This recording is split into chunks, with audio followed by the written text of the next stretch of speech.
Good morning from our global headquarters in New York City. I'm Danny Berger. Welcome to Bloomberg Brief on this Friday morning. Let's set your agenda. Mixed signals. Beijing overnight once again denies any ongoing trade talks. Trump says the two sides are speaking. Rate cut hopes. FOMC members Hammack and Waller revive the odds of policy easing. And it's a tale of two tech earnings. Alphabet rises on a sales beat, while Intel suffers after a disappointing forecast. The multi-day rally continues. The S&P yesterday posting its third consecutive gain. We try to make it four this morning, which, by the way, is something this market hasn't done since January. Hope is a hard thing to kill, with Trump saying the U.S. is indeed talking to China. Despite China's denial, again, a foreign ministry spokesperson saying yet again overnight the U.S. shouldn't lead the public on talks. But hope, again, still alive in these markets. The Nasdaq outperforms with those solid earnings from Alphabet. We are back, by the way, back to the levels we were on April 3rd, the morning after the Liberation Day announcement. The Fed speakers helping out this bond market. Waller, Hammack, both speaking to the media yesterday. Waller speaking to Mike McKee, saying that if there's a drop in the labor market, we will indeed step in. It's a rally on the long end, 2s, 10s, 30s. They'll move lower by at least 1 basis points, your two-year yield. Little change this morning. Those are the overall markets. Let's look at some stocks underneath the surface. With that is Bloomberg's Joe Easton. Good morning, Joe. Morning, Danny. So Alphabet looking really strong in the pre-market trading, boosted by its traditional Google search business, really the strong part of the company, and also the cloud business looking strong as well. A bit of an order uptake at the company. So the stock up around 5.5% at the moment. But Intel going the other way. Weakness once again at the chip maker and maker of hardware. Of course, now the company is announcing job cuts as well, something Bloomberg broke an exclusive on just a few days ago. There's a stock down almost 6%. Then over in footwear, Skechers removing its guidance. The trade war getting even worse, hitting shoe companies now. Skechers declining around 6% in the pre-market. And we are expecting to see a little bit of a move lower, read across in the likes of Foot Locker, potentially Nike as well. Footwear weaker, hit by the trade war. And keep an eye out for the before the bell opening wrap on the terminal, which sums up all of these this morning. Joe, thank you so much. Excellent work as always. Bloomberg's Joe Easton. By the way, companies have been so negative on their earnings call. A stat from Bank of America finding that the negative proportion of earnings comments is the worst since 2009. Now, just in a few moments coming up on the show, we're going to be speaking to Derek Halpenny of MUFG. Later in the hour, Katrina Dudley of Franklin Templeton will be joining us. I mentioned those Fed speakers. They've been reviving hopes of a potential rate cut in June. Here's what Governor Waller said to Bloomberg yesterday. It wouldn't surprise me that you might start seeing more layoffs, tick up in the unemployment rate going forward. If I see a significant drop in the labor market, then the employment side of the mandate, I think, is important that we step in. And Cleveland Fed President Beth Hammack echoing her colleague, saying that if the Fed has, quote, clear and convincing data by June, then I think you'll see the committee move if we know which way is the right way to move at that point in time.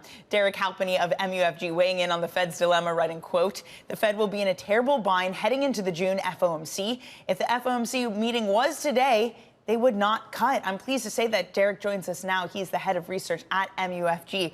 Derek, yes, there were some trade headlines, but the market also excited about the hopium of a Fed cut. How excited can we be when, one, a Fed cutting doesn't bring cheap manufacturing to the U.S., and two, who knows what the world will look like in June? Yeah, exactly. And that's why I said what I said in terms of the level of uncertainty today, I think would make it very difficult for the Fed to cut rates.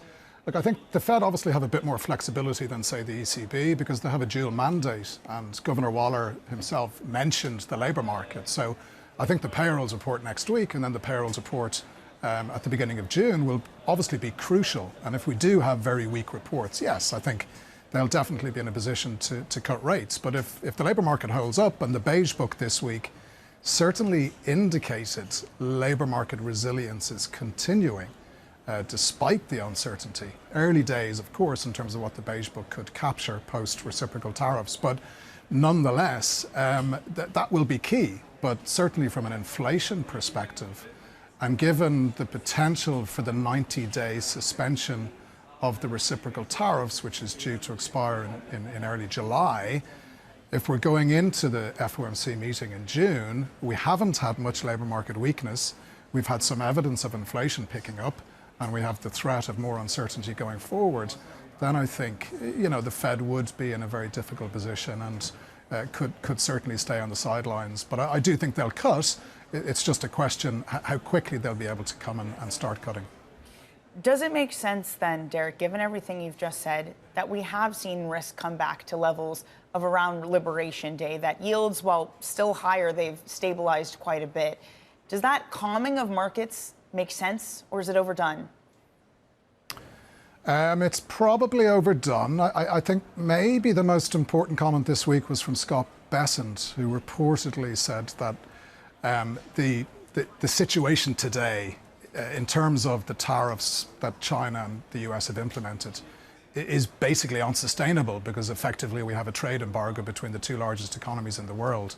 And that makes sense. This is unsustainable. But how we get away from that, of course, is difficult to see over the very short term. But I think what the markets are assuming is the unsustainability of these levels means that we will get a pullback. But a pullback to the levels that were reported earlier this week, 50 to 60%, 100% on goods that are still strategically important to the US, that's a pullback to what was the worst case scenarios that were being predicted before the 2nd of April. So sure, the dollar can recover a little bit, but the bigger picture is, I think we're in a long-term downtrend for the US dollar.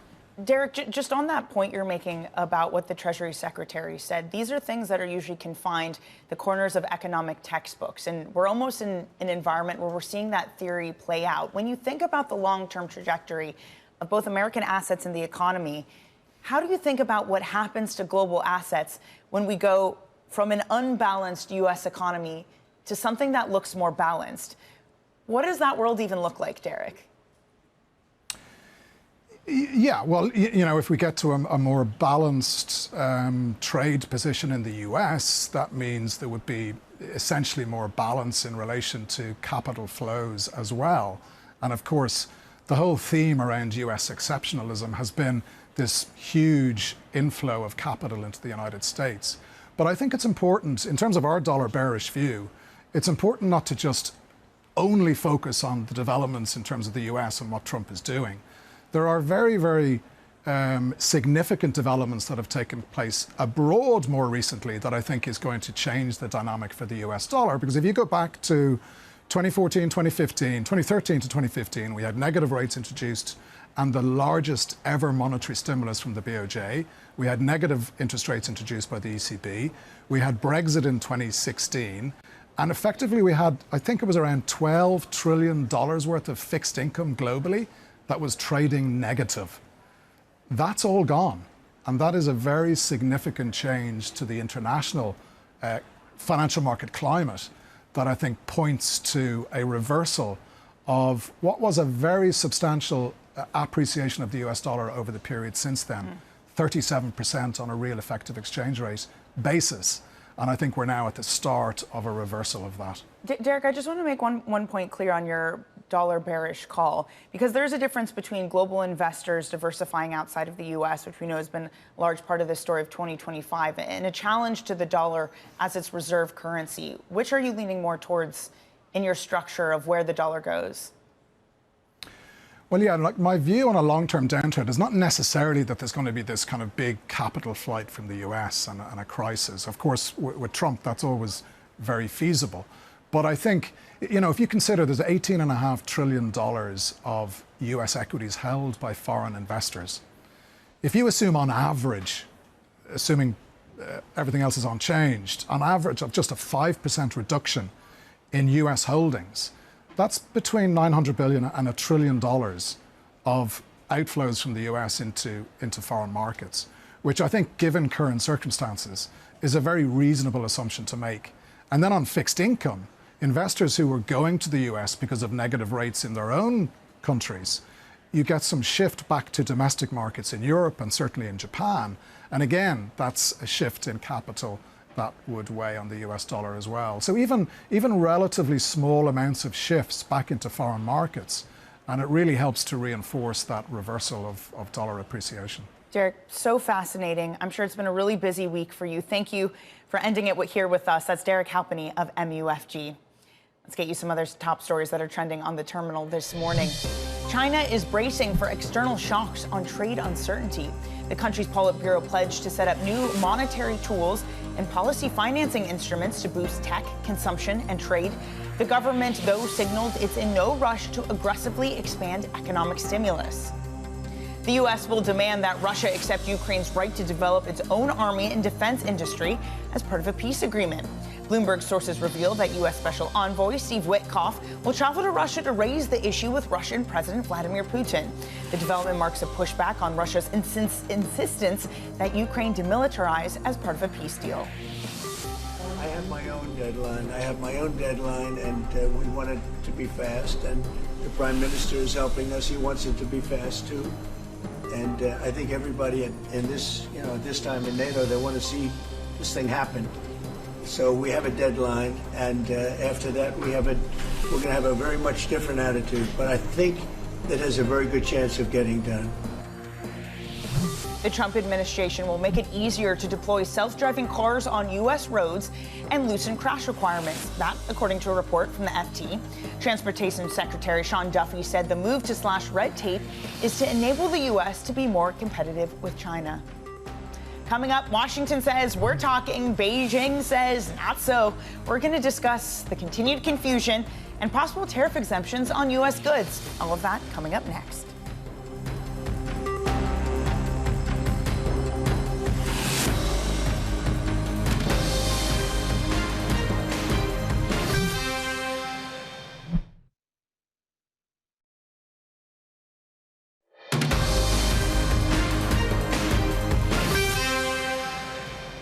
Well, they had a meeting this morning, so I can't tell you. It doesn't matter who they is. We may reveal it later, but they had meetings this morning, and we've been meeting with China. And so I think you have, Jeff, as usual, I think you have your reporting wrong. President Trump seeming to confirm talks on trade after Beijing denied the claims. Sources now saying China is also considering suspending its 125% tariff on some U.S. goods. But overnight, just a couple hours ago, the country's foreign ministry spokesman responding, doubling down, saying, quote, China and the U.S. are not having any consultation or negotiations on tariffs, and the U.S. should not be misleading the public. At the briefing, he also mentioned that he was unfamiliar with reports of tariffs exemptions on U.S. goods. Joining us, trying to make sense of it all, is Bloomberg's Brendan Murray. Brendan, can you make sense of it? Yeah, it's a lot of conflicting signals coming out of Washington and Beijing right now. I think the bottom line is that the tone seems to be one of de-escalation, and if they're not having official talks, there is very likely some low-level back-channeling that's going on that will set the table for talks. So the temperature in the trade war between the U.S. and China has come down a few degrees, it feels like, but there's still the big issue of 145% tariffs on Chinese imports and similar tariffs on U.S. exports to China. So the economic fallout of that is still playing out. So it just depends on who's going to blink first here. President Trump has indicated that he's willing to think about bringing some of those tariffs down. China's saying, look, we're not going to any negotiating table with you unless you eliminate all those tariffs. So still at an impasse, but moving in the right direction, it seems. Brendan, I got to say, I think a lot of people will be reminded of August 2019 when President Trump said that he had had a phone call with China to try to assuage markets, which White House aides later admitted that he had made up that call, or it didn't really go down that way, and it was an attempt to try to make markets better. Also, sort of on the side of China denying things, we had this report that China is considering carving out exemptions on tariffs on some U.S. goods. What might that look like? And again, what has China said about it? Yeah, it sounds like a conciliatory move from China, but based on the U.S.'s exemption of Chinese products a week or two ago. So it's just another indication of how slowly China is moving in this back and forth with Washington.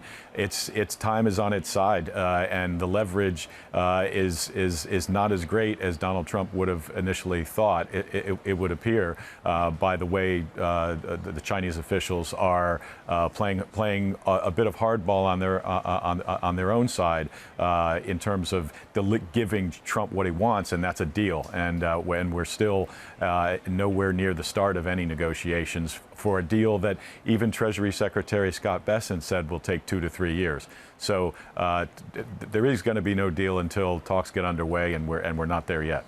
Brendan, my math might be a little bit off, but I think we have about 76 days until the deadline of the 90-day tariff pause. Has there been progress anywhere else outside of China? Yeah, exactly. That new date on the calendar is around July 9th, and there have been countries in Asia, Korea, Japan, and India have indicated that they are close to signing some sort of memorandum of understanding that will set the table for talks. There have been some others. The UK is also looking to sit down at the table with the US to try to negotiate their way out of these reciprocal tariffs. So, but these are not negotiations for trade deals. These are the outline of an agenda for talks for a trade deal. There's a distinction there that's important in that Donald Trump wants to sign deals very quickly, and the countries are realizing that that process will take a lot longer. But let's get the process rolling, and that's what Asia is leading the way on so far. Yeah, to that point, Scott Bessent calling it an agreement of understanding between the U.S. and South Korea. Brendan, thank you for your work this week. Brendan Murray there on our Bloomberg team. Coming up, we get to tech. We're going to unpack Alphabet's sales beat, plus Apple looking to build more iPhones out of India. More on the details next. You're watching Bloomberg Brief.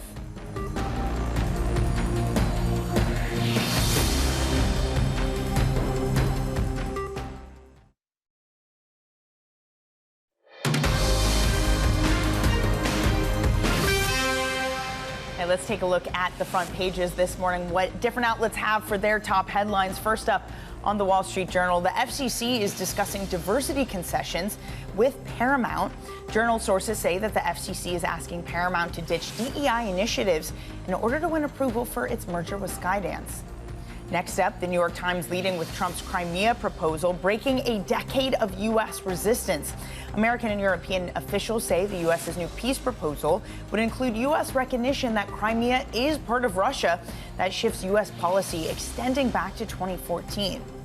The FT leading with this, Apple shifting its U.S. iPhone production from China to India.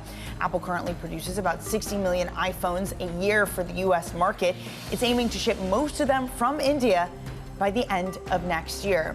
Now, we'll come back to that Apple story in just a moment, but let's first shift and talk about Alphabet. Shares are rising in the pre-market, more than 5.5%. The Google parent company delivered a beat in the first quarter in profit and revenue. Joining us is Bloomberg tech reporter Newly Purnell. Newly, great to see you.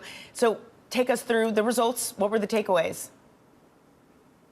Yeah, it was really positive for Google. Revenue and profit beat expectations, and the number that really jumps out, $50 billion, that was the revenue in its search sales business. So, with all this talk about Google Cloud, other cloud companies, AI, the brave new world that we're entering with all these newfangled technologies, it's easy to lose sight of the fact that for Google, search advertising is absolutely the engine of its business.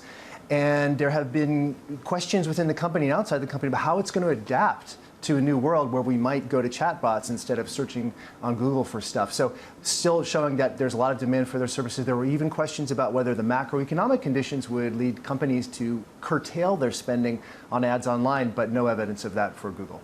Yeah, again, everyone's looking for a company that's immune to the macro environment. Newly, I mentioned Apple that it wants to produce most of its iPhones out of India next year, that FT reporting. How mammoth of a task would that be for Apple? It would be huge. And to put it in context, it's something that Apple has been working to address for some time. As we know, they're so dependent on the mainland for China for producing and consuming so many of its devices. And going back to COVID, they've really been starting to try to attempt to diversify their supply chain away from the mainland with ramping up production in places like Vietnam, but especially in India, a massive market of its own. And what they seem to be doing here is, wanting to really increase the number of phones they make there. They've made good strides. They make some of the most expensive and sophisticated devices there, not just lower-end products. They really want to accelerate that. Again, to, as the U.S. decouples from China, they want to be able to have a safe environment. Tariffs now, of course. There are challenges. One of the reasons that makes China such an attractive manufacturing base is just the huge concentration of suppliers within the region, highly trained workforce, predictable and stable political environment. So those will be challenges for India, but it makes sense for Apple to really try to double down on that market. All right, Newly, thank you so much. Excellent coverage. Newly Purnell there on the latest in tech. Now, a quick check on your markets this morning. Those results from Google are helping to lift up S&P 500 futures. Can we make it a fourth consecutive day of gains? The dollar starts to rebound, but again, we were just speaking with Halpenny of MUFG saying that we are fully in a downtrend for the U.S. dollar. A lot of people agree. Bank of America's FX team moments ago putting out a note saying something similar, calling it a new regime, that they are bearish U.S. dollar. Your 10-year yield lower by 2 basis points. Coming up, stocks making a round trip near the end of a roller coaster of an April. We're going to catch up with Katrina Dudley of Franklin Templeton. That's coming up next on your Bloomberg Brief.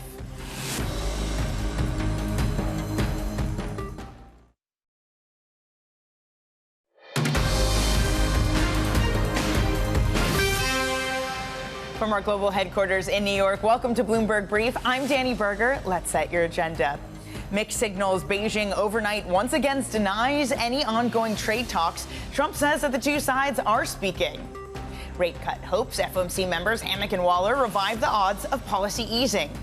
And it's a tale of two tech earnings. Alphabet rises on a sales beat. Intel suffers after a disappointing forecast. 3 days of a market rally. Can we make it a fourth? We attempt to this morning with both S&P and NASDAQ futures up 0.4%. Small caps decline. By the way, if we do get 4 sessions in a row of rallies, it'll be the first time we've done that since January. Hope is a hard thing to kill. Trump saying that the U.S. is talking to China despite their denial. A Treasury rally getting a boost from Fed speakers yesterday. Again, both Hammack and Waller speaking about cuts. The 2-year yield takes a break from that rally, while the 10-year is lower by nearly 2 basis points at 4.29 this morning. Let's get you some stocks on the move underneath the surface. With that, yet again, is Bloomberg's Joe Easton. Hi, Joe. Hey, Danny. So Google really the strong point of the Mag 7 today, lifting those NASDAQ futures, as you were mentioning just now. We can see Alphabet up almost 6% at the moment. Strength in the search business and also in the cloud unit as well. So that seeing some strong gains today. But going the other way, Intel, a weak report once again from the big chip maker, and the company confirming those job cuts that Bloomberg reported a couple of days ago. There we can see Intel really sliding now in the pre-market, down almost 6%, pretty much the reverse of what Alphabet is doing. And then finally, wanted to flag Novo Nordisk. Plenty of traders here in Europe scratching their heads on why this stock was down today, but there is a note out from Morgan Stanley saying that the Wegovy obesity drugs are potentially going to be weaker than expected in terms of the demand on the results that are due May 7th. MS thinks Novo could downgrade its earnings guidance next month. Therefore, we are seeing Novo, the ADRs, a little bit lower today. Danny, keep an eye on that one ahead of the open in New York. Joe, excellent work all week. Joe, thank you so much. Bloomberg's Joe Easton there. Now, it's been a roller coaster of a month, but the latest glimmer of hope surrounding trade deals and Fed speak on cuts. And with all that, U.S. stocks have basically made a round trip. They closed yesterday where we were the morning of April 3rd, the day after President Trump's so-called Liberation Day announcement. I'm pleased to say joining us now is Katrina Dudley, Senior Investment Strategist at Franklin Templeton. So, Katrina, we have this hope, but at the end of the day, China tariffs are still on. Shipments have paused. Have we run a little bit too far with the narrative of positivity? No. I think, we've had 3 trading days in a row that are positive territory, and that is the signal. The number of bears out there is just extreme. It's at levels we never see. So the market is telling you we're bearish. We don't believe any of this, and the market is rallying even with that bearish sentiment. And we think that's one of the indicators that suggests it's time for a rally. And we look forward 1 year, and we think that if you invested today, you're going to be happy 1 year in the future. That is some positivity we need, Katrina. Thank you so much for that. Okay, not to bring it back down after that, but we have seen CEO after CEO in the earnings commentaries we've gotten so far be so dour. I think we've gotten about 25%, something like that, of earnings. And Bank of America ran the study basically saying the negativity that we've seen from earnings calls, the sentiment reading is somewhere near 2009 lows. Does that not give you some pause? Look, it does give me pause that the CEOs are somewhat negative. I think what that's going to do is kind of pause hiring. But if I look at the unemployment rate, it's still at a very, very low level. So, job growth was and a lowering of the unemployment rate was not a driver of our economy. So it's not such the negative that you would see. The second thing is, where are companies spending their money? And they're spending it in AI. And you cannot pause that investment, because it's exponential. The growth, that need to invest. If you decide to take a couple of months off, you're not just 3 months behind, you're 6, maybe 9 months behind your competition. So they may be talking about the fact that they're being cautious, but I think behind the scenes, they're continuing to do things which will just give us a base. So that's really interesting, because before we had sort of the policy-induced sell-off, there was a different flavor of a sell-off, and that was the AI sell-off. The DeepSeek, China's getting better, tech is overvalued. Perhaps walking back some of the trade stuff, we fixed that narrative. But what about the AI, the DeepSeek of it all? Should tech really rally back if that's still sort of present in the overall market landscape? Look, I think the DeepSeek innovation is really what we needed to see in AI, which is making AI cheaper and more accessible. So if I take a look a year back and the work that we were doing on AI at Franklin, and I look at the tools that we were designing, and I fast forward now a year, the capacity, the capabilities, and what those tools can do today versus what they were able to do a year ago is night and day. And I think that that's what, the DeepSeeks and that will take these AI tools and bring them to a much greater, population of companies. If you take a look at smaller companies, their ability to use these tools now is much, much easier.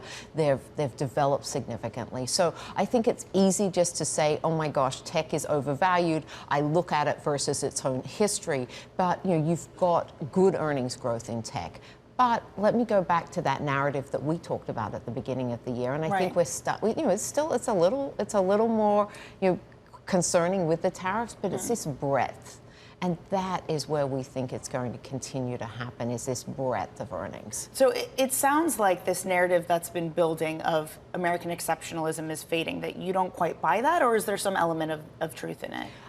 It's not just American exceptionalism. What we're starting to see is bringing it back to America and bringing back the jobs. If you take a look, why did one of the interesting facts about how President Trump won the election is that swing in the union vote that went over to Trump, and that's just very, very unusual in terms of if we look back in history. And so he's made a commitment to the American worker, and what we're seeing is that these tariffs, they're not taking America from being a high tariff country to being an even higher.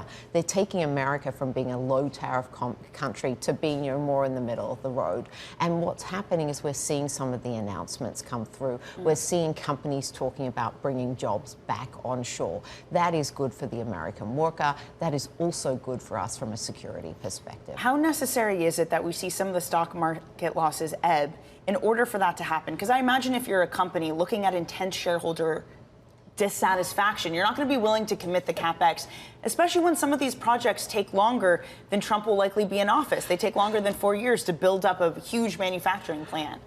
I've been a shareholder and I've invested in companies my entire career, and I always think that CEOs should always listen to us as shareholders and take into account our views. But I do think that most of the companies here in America are run by people who are probably much smarter than myself. They take a much longer term view of the company. They have the luxury of that inside view, and I think think that they are investing for, a 3-5 year benefit. So while we tend to focus much more on the short term, and I do think they listen to us, where they listen to us more in terms of capital allocation and prioritization, and they take that input in. But if I was sitting in the CEO seat today, I would be looking at what do I need to be doing today to make my company set for success in 3 to 5 years, and that involves continuing investing in AI. I think a lot of people really admire the destination that the Trump administration is pushing for, but there's been so much back and forth of tariffs on and tariffs off. Does that uncertainty also complicate executives who are willing to do that if they don't know day to day exactly what the tariff regime is going to look like? So the interesting thing on the tariff side from an American company perspective is you need to look at where our margins are historically for these companies. And we are at historic high levels of margins, which to me says there's a little bit of room for an adjustment, that not all of these costs need to get passed on to the consumer into the CPI metric, that maybe the companies can share some of the tariff pain. And that adjustment, I think, can be done within the current margin structure. So I think that there's going to be a little bit of margin pressure. I don't think that that's going to destroy multiples, given that people were not expecting the margins to continue to keep going. I think that people were baking in already that there was a little room for margins to come down, and this is the way it will. So just on that note, quickly, Katrina, then you'd agree with a Waller of sorts saying that we're not going to see this big inflationary increase with tariffs? No, I don't think. If we have a look at the last time he put through significant tariffs, which is in the first time he was in the administration, you didn't see a significant amount of inflation. I think we're seeing signs of other, potentially out of China, some deflationary concerns. I saw some concerns out of Europe as well. So it looks like deflationary concerns or lower than expected inflation seems to be the message. And if that's what's going to happen, it means that the US is probably, keeping well under that, not well under 2, but, probably in that 3 to 2 range, which is completely manageable. Katrina, this has been such a joy. So wonderful to have a positive outlook, especially on a beautiful Friday morning. Katrina, thank you so much for joining. Great to see you. That is Katrina Dudley of Franklin Templeton. Okay, let's get to some other top stories that are trending on the terminal this morning. China is bracing for external shocks on trade uncertainty. The country's Politburo pledged to set up new monetary tools and policy financing instruments to boost tech consumption and trade. The government, though, signaled it's in no rush to aggressively expand economic stimulus. The U.S. will demand that Russia accept Ukraine's right to develop its own army and defense industry as part of any peace agreement. Bloomberg sources reveal that U.S. Special Envoy Steve Witkoff will travel to Russia to raise the issue with Russian President Vladimir Putin.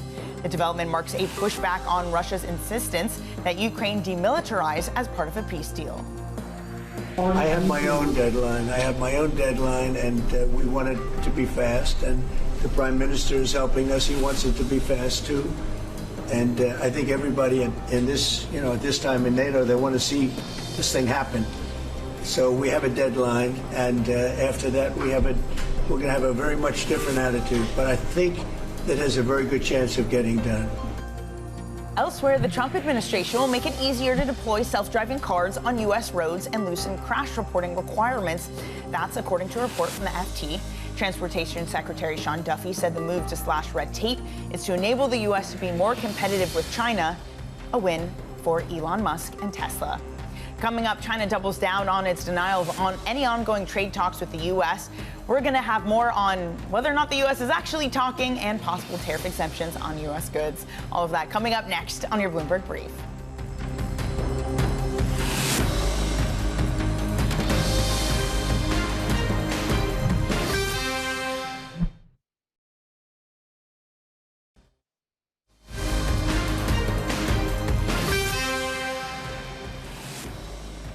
This morning, so I can't tell you. It doesn't matter who they is. We may reveal it later, but they had meetings this morning, and we've been meeting with China. And so I think you have, Jeff, as usual, I think you have your reporting wrong. President Trump confirming talks on trade after Beijing denied discussions yesterday. Sources say China is considering suspending its 125% tariff on some U.S. imports. But the country's foreign ministry spokesman responding today with the same message that we got yesterday. China and the U.S., quote, are not having any consultation or negotiations on tariffs. The U.S. should not mislead the public. He also stated that he is unfamiliar with reports of tariff exemptions on U.S. goods. Joining us now out of Washington is Bloomberg's Mike Shepard. Shep, how do you make sense of this? Well, it's a little difficult to do that, Danny, because we're getting so many mixed signals from both sides. You know, the Trump administration has come in heavy on China with its trade policies, with such heavy tariffs. Even with the exemptions against electronics, it's a very strong signal against the world's second largest economy and the third largest U.S. trading partner. And when Donald Trump yesterday was talking about talks, he offered no specifics. He wouldn't say who was in the discussions or where they were taking place. And it's important to note that the IMF and World Bank are holding their annual meeting, semi-annual meetings in Washington this week. And there is a Chinese delegation of fairly senior officials here. And it's the first big group of top Chinese officials to visit Washington since the big tariffs packages have been unrolled by the new administration.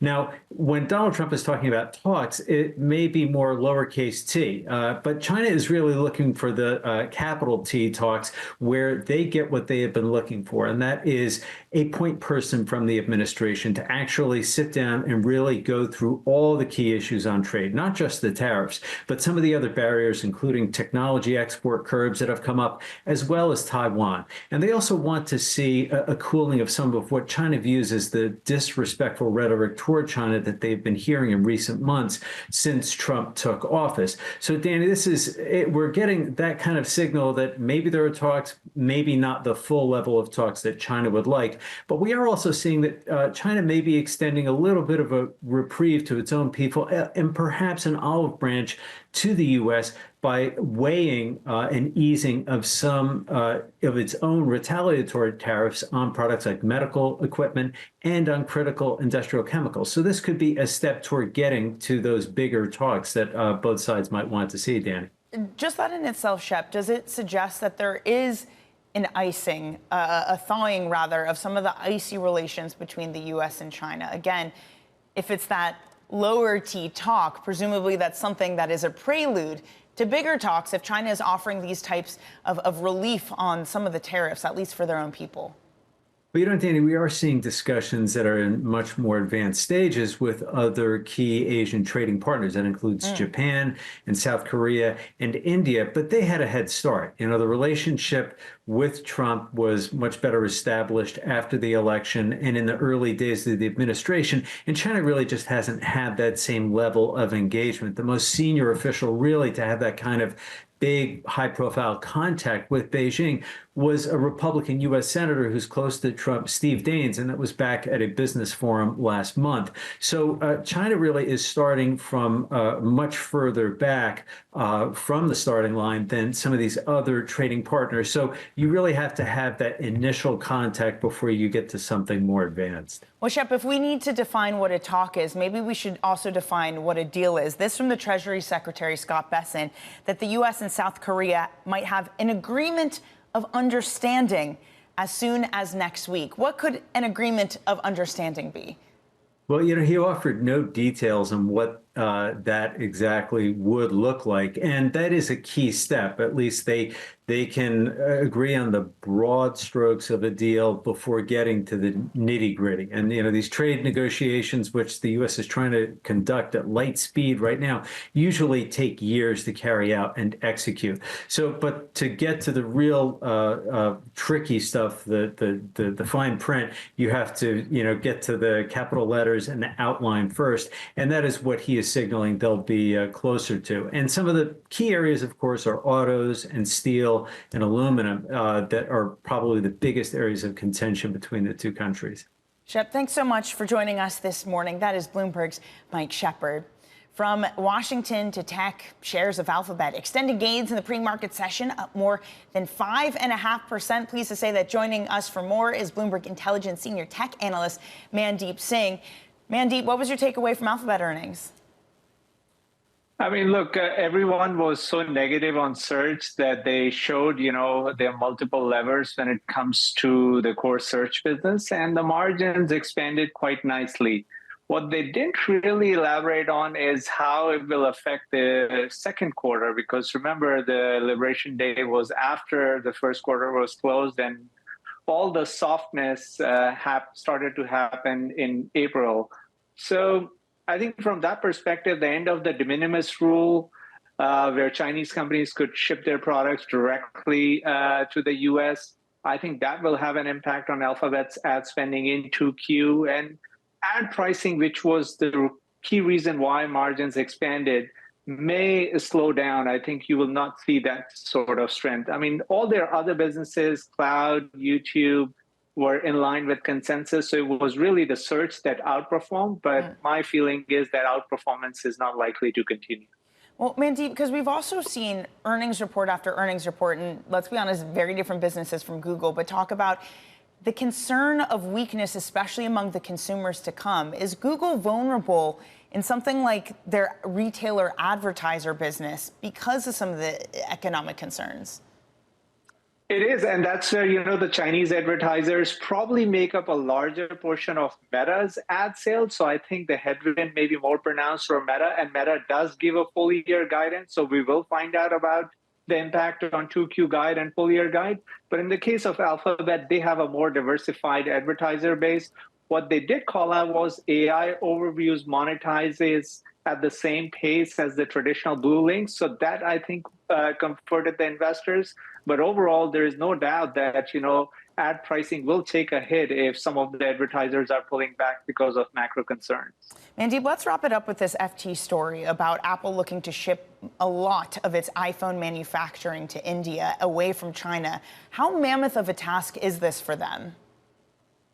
Well, so I look at it this way. Right now, Apple doesn't have a choice but to, kind of relocate some parts of their supply chain to avoid the tariffs. So in this case, a lot of the manufacturing may still be done in Taiwan and to an extent China, but the final assembly will take place in India just to avoid the high tariffs, 145%. Or whatever may come next. So from that perspective, yes, they will be shipping the final product from India, but then the intermediate steps may still go through multiple countries. So that will be, I think, the easiest way for them to relocate some parts of the supply chain in the near term. Mandeep, thank you so much for your time this morning. That is Bloomberg Intelligence's Mandeep Singh. Coming up, we're going to wrap up your week. We have more earnings in your day ahead. We'll go through it next. This is Bloomberg.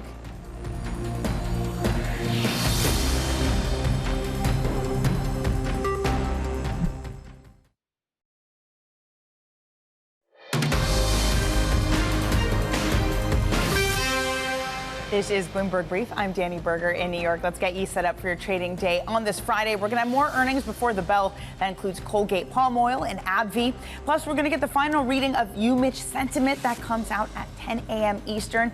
And more IMF and World Bank interviews will be happening throughout the day. Tune in for Bloomberg Surveillance for that one. Some earnings to get a view on ahead of the market open. We're looking at a nearly 6% gain for Alphabet. Revenue and profit beating the street's expectation, driven by Google's search ad business. T-Mobile, though, to the downside, much like Verizon, reporting fewer new wireless subscribers than expected. Analysts saying that the firm is under pressure with rising competition, though shares down more than 5%. Finally, with some pharma, Gilead down 4%. Sales missing estimates, especially from key medicines for breast cancer and HIV. All right, a quick look at markets this morning. Your S&P 500 future session trying to make it a fourth consecutive day of gains. They are up 1/3%. If they're able to do that, it will be the first 4 consecutive days of gains for this market since January of this year. Meanwhile, your 10-year yield, that's lower by 1.5 basis points. The dollar strengthens, but Derek Halpenny of MUFG, as well as Bank of America this morning, both saying that we are in a structural downshift for the U.S. dollar. Bank of America, Michael Hartnett, still recommending to sell the rips. All right, that is it for Bloomberg Brief. Surveillance live from D.C. takes things from here. This is Bloomberg.